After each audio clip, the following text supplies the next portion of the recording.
A mysterious man, wearing a long coat, walks into a bank in Japan, in broad daylight. No gun, no mask, not even a raised voice. And yet, within minutes, the bank had just fallen victim to one of the strangest robberies in Japanese history. No gunfire, no hostages, no tunnels under the ground.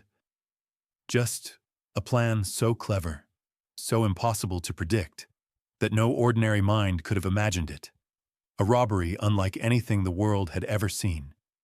Simple on the surface, but hiding a deep, twisted mystery underneath. One that would puzzle Japanese investigators for decades and turn the name, the man in the long coat, into pure legend.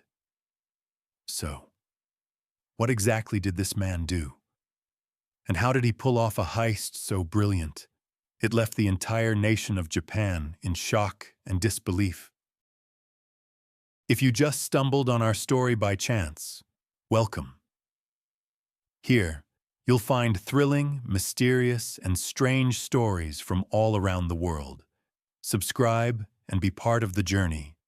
And now, let's enjoy the details that make the story. Our story takes us back to 1948, Japan, more than 70 years ago. At that time, the world was still reeling from an event that shook the entire planet, World War II. Japan had been a major player in that conflict, locked in a brutal showdown with the United States, until it all came to a horrifying end, the moment everyone knows about, when America dropped 2 nuclear bombs on Hiroshima and Nagasaki. But what many people don't know is that those 2 bombs weren't the only devastation. Before that, the U.S. had rained down wave after wave of firebombs across Japan, hitting Tokyo and dozens of other cities, turning the country into ashes, and in the end, the Japanese Empire fell. The emperor himself announced Japan's surrender in 1945, closing the final chapter of the Second World War. After the surrender, the U.S. military occupied Japan, taking complete control of the country's administration, and life during those years was pure misery. Japan was broken, bombed-out cities, famine, homelessness, and disease spreading everywhere. People were just trying to survive, one day at a time. 3 years passed after the war ended. Then came 1948, the year our strange story begins. But even after all that time, nothing much had changed. The American administration still ran the country, and the Japanese people were still living in poverty and desperation. On January 26, 1948, a mysterious man walked into a small branch of the Imperial Bank of Japan, located in a district called Shinmachi. That branch had 21 employees, but on that particular day, 7 were absent, all reportedly sick, including the branch manager himself. It sounded strange, a third of the staff falling ill on the same day. But when you remember the country was still recovering from war, famine, and disease, it didn't seem impossible. That day, only 14 employees were in the bank. In the afternoon, the mysterious man entered. He wore a long brown coat, and on his left arm, above the elbow, was a cloth armband, like the ones worn by team captains. Except this one wasn't decorative. It was official. It said he was an officer from the Ministry of Health. He calmly approached the staff and asked to speak with the branch manager. They told him the manager was out sick, but the assistant manager, Takahiro Yoshida, could meet him instead. Yoshida came over, and the stranger handed him a business card. Then, in a calm but confident tone, he said, "I'm an epidemiologist from the Ministry of Health. We've discovered that a local water well might be contaminated and spreading dysentery. I'm here under government orders to administer preventive medicine to everyone present." Dysentery, for those unfamiliar, is a severe intestinal infection caused by bacteria, a dangerous disease back in those days. When Yoshida heard this, he hesitated. He didn't know what to do, unsure whether to trust the man or not. But the stranger quickly added with quiet authority, "I'm acting under direct orders from the American authorities." The moment he mentioned the Americans, Yoshida's expression changed completely. At that time, no Japanese citizen would dare question an order tied to the U.S. occupation forces. Disobedience could mean serious consequences, so Yoshida complied immediately. He nodded and said, "All right. I'll gather all the employees so you can speak to them." And just like that, without anyone realizing it, the first step had been taken in one of the strangest and most shocking robberies in Japan's history. The assistant manager gathered everyone inside the bank, 14 employees in total. And along with them, there was a woman and her little daughter, the wife and child of one of the employees, who had come to pick him up after work. That made 16 people inside the bank at that moment. The man who had introduced himself as a doctor from the Ministry of Health stood quietly before them, holding a set of small Japanese teacups in his hand. Then he asked one of the employees to bring him some tea. In Japan, green tea was, and still is, a common part of everyday life, especially in workplaces. So the employee didn't hesitate. He brought the teapot. The doctor began carefully pouring the tea, one cup after another. 17 cups in total, one more than the number of people in the room. Everyone looked at him, puzzled, but the man showed no sign of confusion. Instead, he spoke calmly. "The medicine I'm about to give you can damage your teeth if it stays in your mouth too long, so you must drink it quickly. I'll show you the right way." He then took a small, transparent bottle from his pocket, uncorked it carefully, and added a few drops into one of the cups. He lifted it to his lips and drank it in one gulp. "Just like that," he said. "Drink it all at once. Don't sip it slowly, or it might harm your teeth." The employees nodded, reassured by his confident tone. Then the man went down the line, pouring the same amount of liquid from the bottle into each cup, handing them one by one to the 16 people in the room. Each of them drank exactly as he had demonstrated. Moments of silence followed. The man stood still, watching them, then glanced at his watch in a strange, deliberate way, as if he was waiting for something specific. Barely a minute passed before someone coughed and said, "My throat. It burns." "This medicine burns." The man smiled softly. "Don't worry," he said. "That's normal. The feeling will pass soon, but it didn't." The burning sensation spread fast. Several employees, including the assistant manager Takahiro Yoshida, asked if they could go to the restroom to rinse their mouths. "Of course," said the doctor with a calm nod. They hurried toward the bathroom, some nearly running, desperate to relieve the growing pain clawing through their throats. And at that very moment, the calm, polite doctor transformed into someone else entirely. He quietly picked up the business card he had earlier handed to Yoshida and slipped it back into his pocket. Then he gathered the teacups the employees had used, packed his things carefully, and began moving through the office, opening drawers, checking desks. Within minutes, he collected around 160,000 yen in cash and a check worth another 17,000 yen. In today's money, that would be roughly 10,000 US dollars, not a fortune, but far from small change. He worked fast, incredibly fast, and just as he was finishing, the employees started returning from the restroom. But soon after, the tragedy began. One of them suddenly collapsed to the floor, then another, and another. Within 15 minutes, almost everyone inside the bank had fallen, screaming, twisting in pain, or lying motionless on the cold floor. Meanwhile, the mysterious doctor walked out of the bank, his steps steady, his face expressionless, cold, emotionless, empty. When he disappeared down the street, he left behind 10 dead bodies, including that of a little 8-year-old girl, who had come only to wait for her father to finish work, but never made it out alive.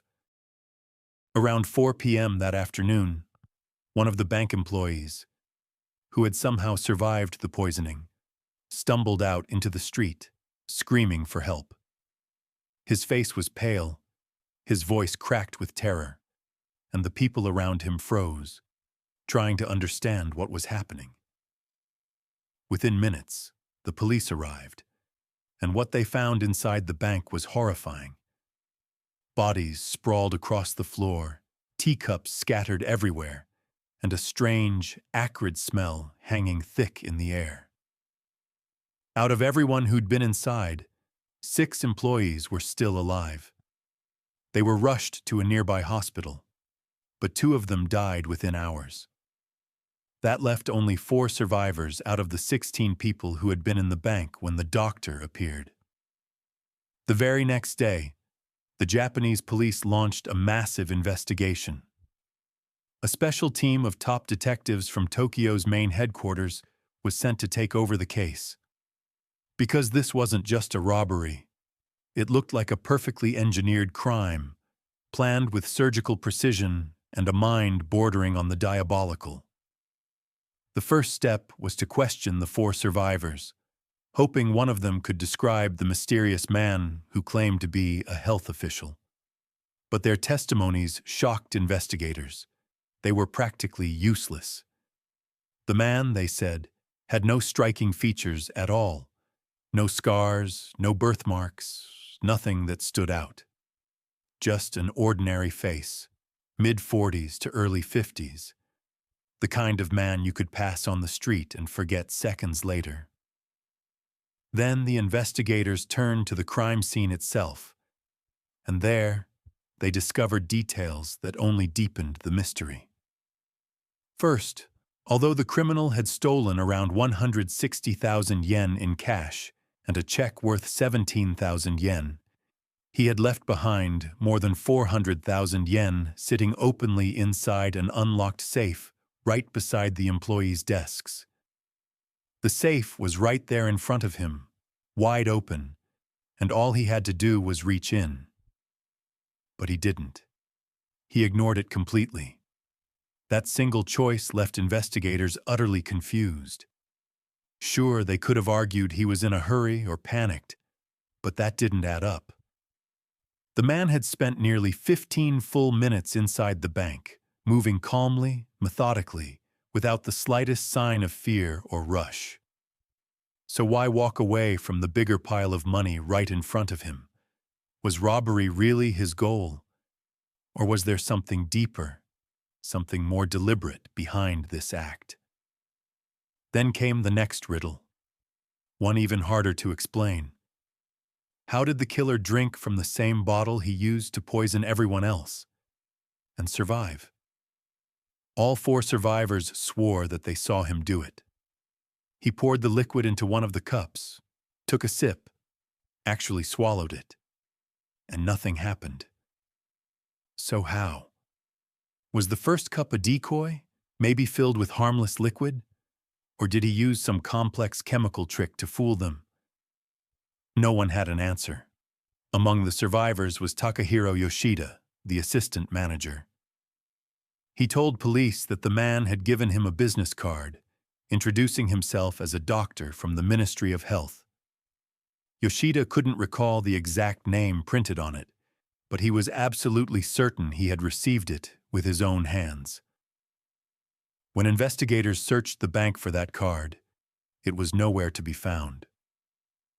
That's when they realized the man had quietly taken it back before leaving, erasing the only piece of evidence that could link him to the crime.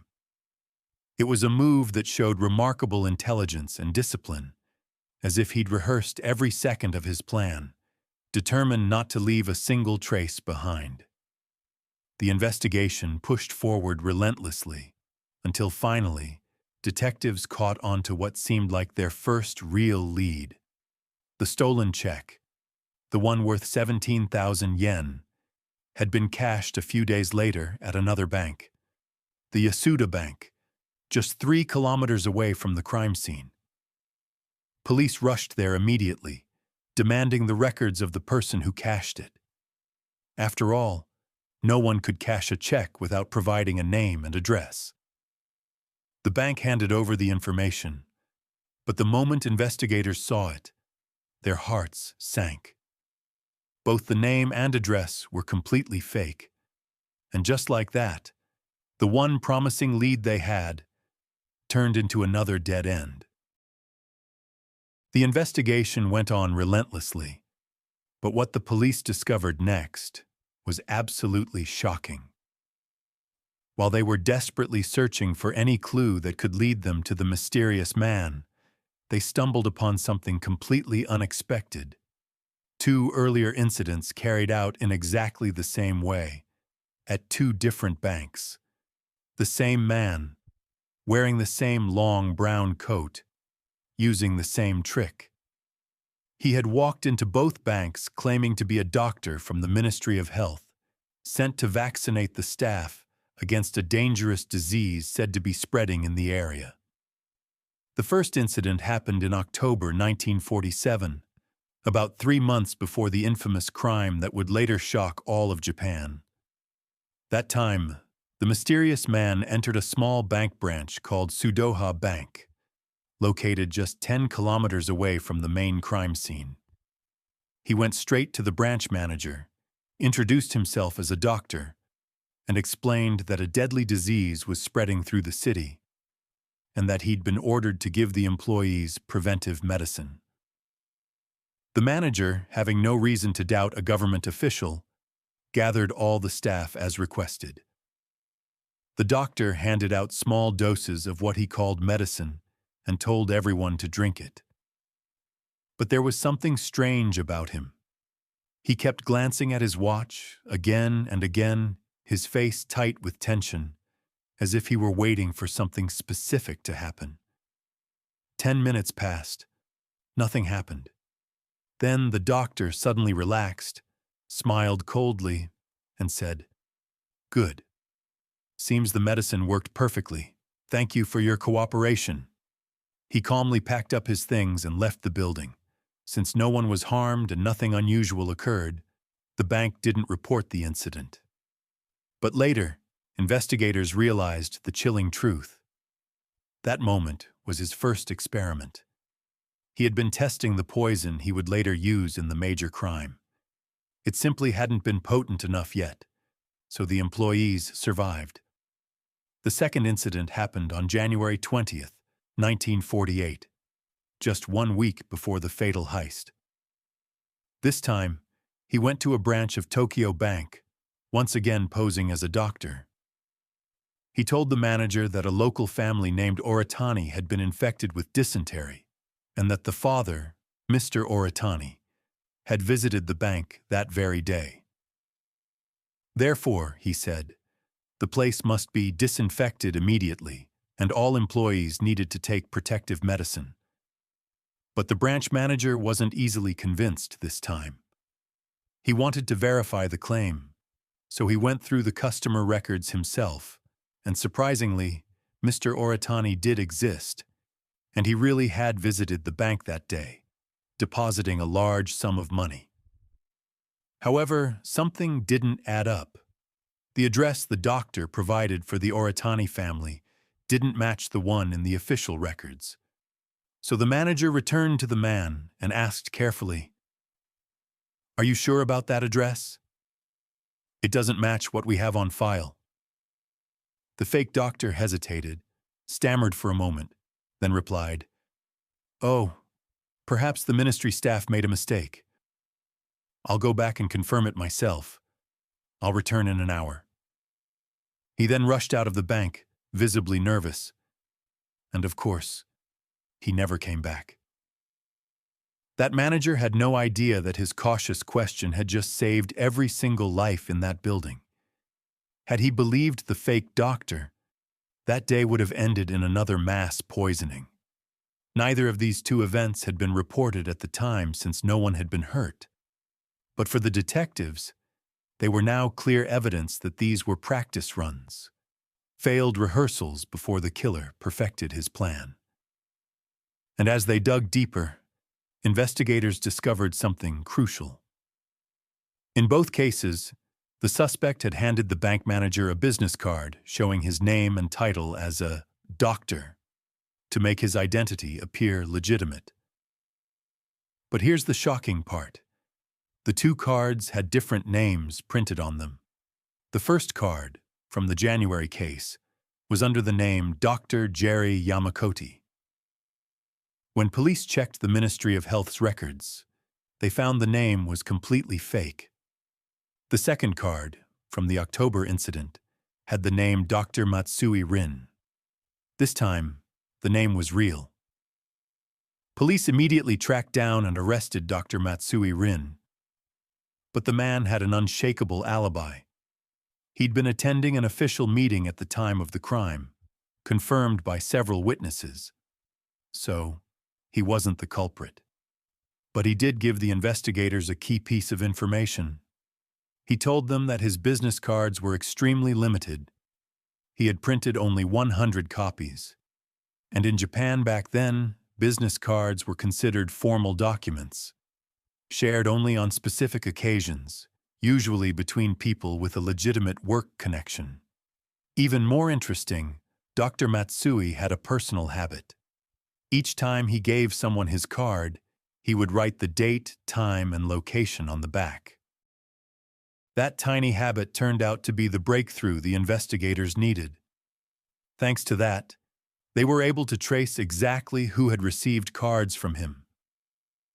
He confirmed he'd printed 100, kept 8 for himself, and handed out 92. Out of those 92 recipients, 22 were women, immediately ruled out. That left 70 men. Detectives spent weeks tracking them down, one by one. After thorough checks, 62 of them were proven completely innocent, with solid alibis, which meant only 8 suspects remained. 8 men, among whom, police believed, was hiding the mysterious fake doctor who had just stunned all of Japan. The investigation dragged on for months. Long, exhausting months that pushed the detectives to their limits. Every passing day brought them just a tiny step closer to the truth. After narrowing the list of suspects down to 8 men, the police kept digging, while in the meantime, the victims' bodies were sent for autopsy to 2 of Japan's top universities, Tokyo University and Keio University. The first forensic results from both institutions revealed traces of a poison compound containing cyanide inside the victims' bodies. Cyanide, as scientists knew, was among the deadliest toxins ever used by humans. But there was something strange. The compound wasn't pure cyanide.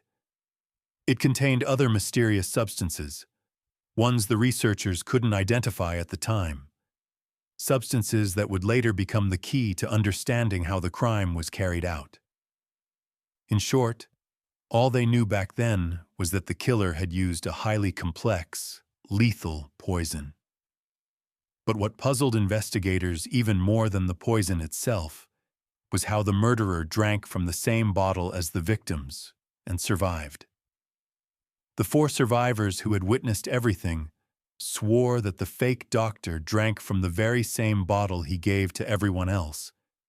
So how did he not die? One theory the detectives came up with was incredibly clever. They believed the killer might have poured a thin layer of oil on top of the poison. Since oil is lighter than liquid cyanide, it would float on the surface. When the man poured himself a glass, he only got the oil, while the actual poison remained at the bottom of the bottle. That simple yet brilliant trick allowed him to fake confidence, pretending to drink the medicine in front of everyone to prove it was safe. And just like that, he gained their full trust, convincing every one of them to drink the poison without hesitation. He probably even hurried them along, urging them to finish quickly before anyone noticed the strange taste, until it was too late. 6 months passed since that horrific day. The police were still working day and night, chasing every lead, following the chain of business cards that once belonged to Dr. Matsui. They had narrowed the list down to 8 suspects, and then, slowly, one name began to stand out. A man in his 50s named Tsuramichi Hirasawa. Hirasawa was a painter and an art instructor at a local university. He lived a quiet, modest life, making ends meet through small art sales and his meager teaching salary. But the police soon found plenty of reasons to suspect him. First, he had a criminal record. He'd been arrested 4 times before for trying to cash forged checks. Second, when asked about the business card he supposedly received from Dr. Matsui, Hirasawa claimed his wallet had been stolen that past summer, and that all his cards were gone with it. But the biggest red flag came next. Police discovered that just days after the massacre, he deposited 130,000 yen into his bank account, during the very same week the robbery occurred. That amount was suspiciously close to the sum stolen from the bank. And when detectives pressed him about where the money came from, he refused to explain. That alone was enough to make him suspect number 1, especially since his financial situation at the time was extremely dire. After World War II, art no longer sold. People were too busy surviving the ruins to care about paintings. Teaching paid barely enough to live on. So how could a struggling art professor suddenly deposit such a huge amount of money right after the crime? His silence about the money made him the perfect target for police pressure, and with his past fraud convictions, it was easy to paint him as the perfect culprit. But everyone who knew him, his friends, family, colleagues, said the same thing. Tsuramichi was gentle, kind, and calm. He might have been a forger once, but a mass murderer? That didn't fit him at all. Still, the police arrested him and took him to the Tokyo Metropolitan Police Headquarters, where the grueling interrogations began. To strengthen their case, the investigators decided to bring in the 4 survivors from the crime scene to identify him, along with 7 other witnesses who had seen the doctor near the bank that day. That made 11 witnesses in total. But what happened next was a shocking violation of proper police procedure. Normally, during an identification lineup, several suspects are shown together, and the witnesses choose who they believe is the criminal. But in this case, the police presented only Hirasawa. He was the sole person standing in the room. That setup automatically suggested to the witnesses that he was the man responsible. Even so, the results were devastating for the prosecution. Out of the 11 witnesses, 6 said clearly, "No, this is not the man we saw at the bank." The other 5 said, "He kind of looks like him, but we're not sure." Not a single one could confirm with confidence that he was the killer. Meanwhile, Hirasawa himself never wavered. He denied every accusation, insisting he was innocent. Yet he still refused to reveal where the 130,000 yen came from, no matter how hard they pressed. That left the police in a frustrating deadlock. They had a suspect with motive, a criminal record, and suspicious behavior, but no physical evidence, no clear eyewitness, and no confession. Still, fate had something far crueler waiting for Tsuramichi Hirasawa, something that would change his life and the course of Japanese justice forever. The psychological and physical torture went on until Saramichi reached a point where he simply couldn't take it anymore. Back then, the Japanese police brought in a famous detective, Hachitsuka. The man's reputation alone was enough to terrify suspects before he even walked into the room. He wasn't known just for being clever, but for his methods. Methods that could only be described as inhuman. He'd make suspects sit at the interrogation table for endless hours, sometimes for more than a full day, with no rest, barely any food, and zero sleep. If anyone dared to close their eyes even for a second, he'd dump freezing water on them and start screaming in their face, keeping them trapped in a state of non-stop fear. Under this terrifying pressure, Saramichi completely broke down.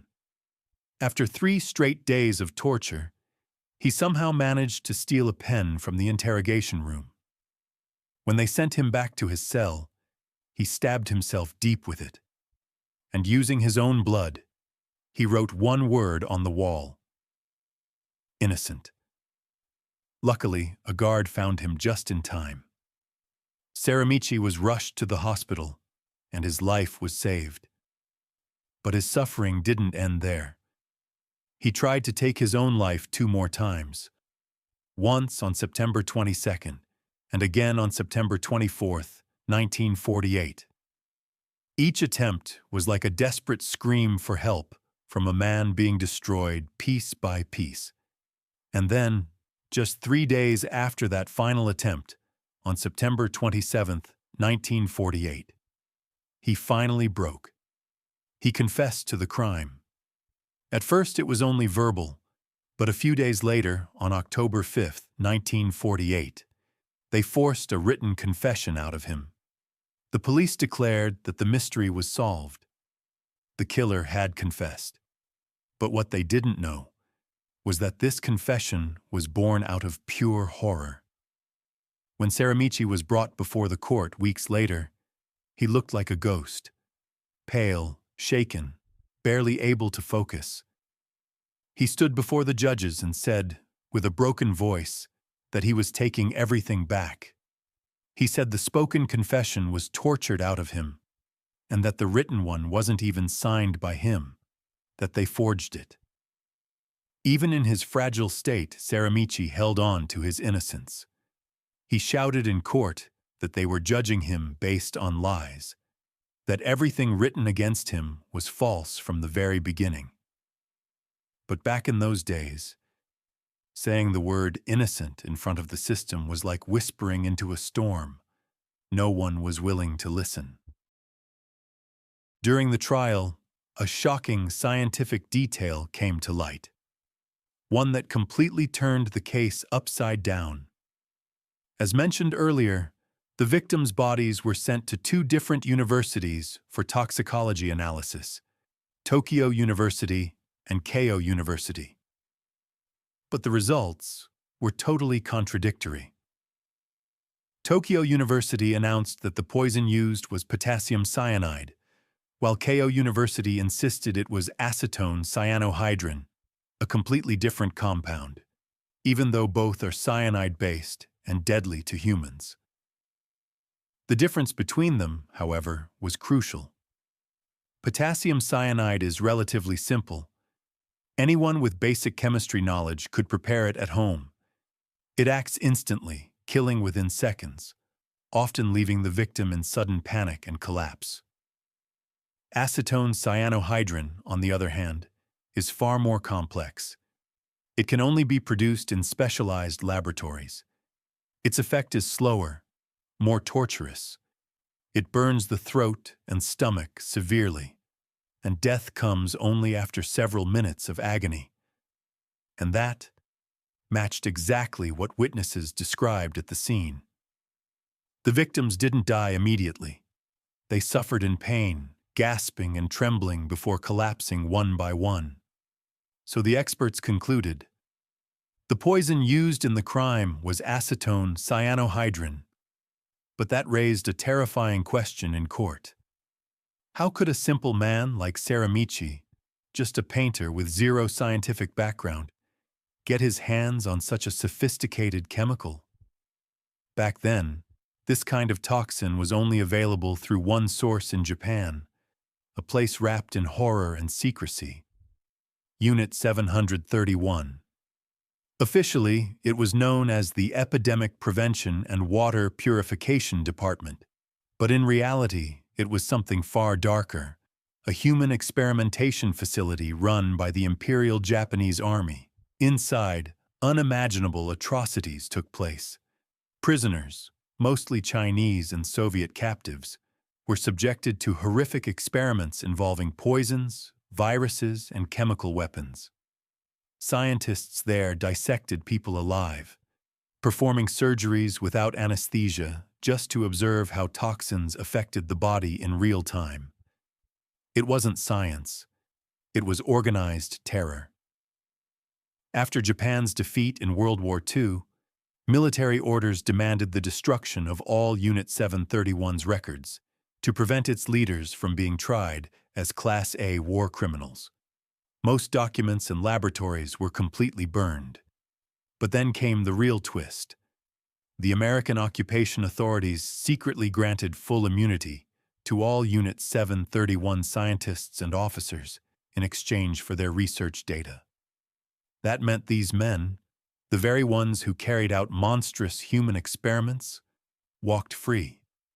Some even went on to work in top hospitals or held prestigious scientific positions, as if nothing had ever happened.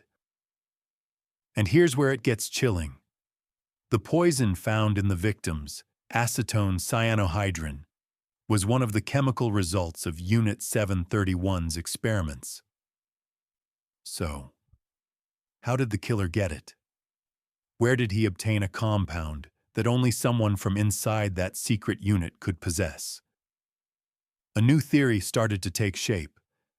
The real perpetrator might not have been Saramichi at all, but someone directly connected to Unit 731, maybe a former soldier or a chemical doctor who took part in those inhuman experiments. But at that time, the Japanese government absolutely refused to acknowledge Unit 731's existence. Discussing it publicly was forbidden, and since reopening that file would have humiliated both the government and the military in front of the world, they chose the easiest path.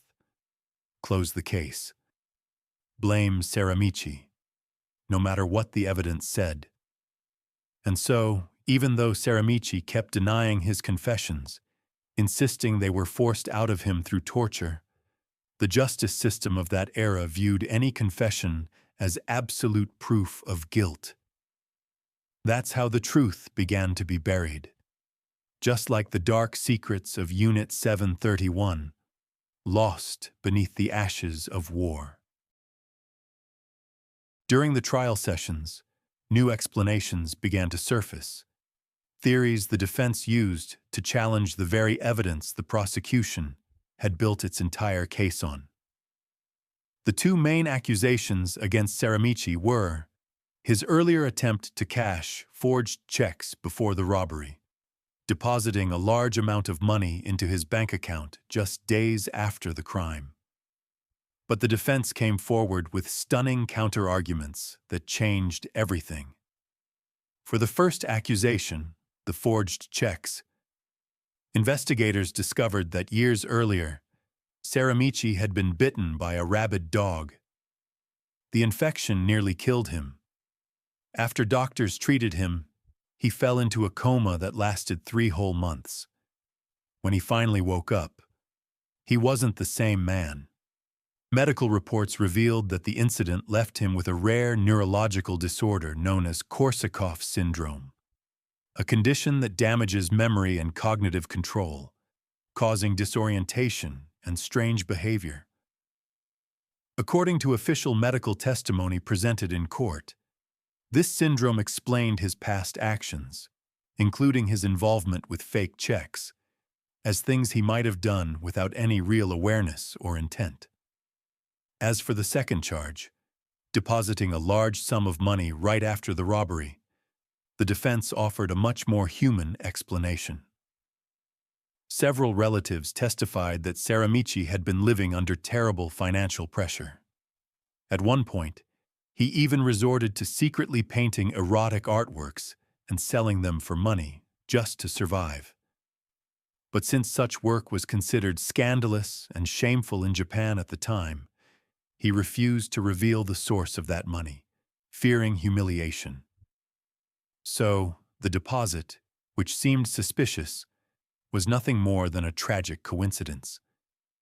With those revelations, it became clear that the prosecution's evidence was circumstantial, built on coincidences and assumptions, not on solid proof of guilt.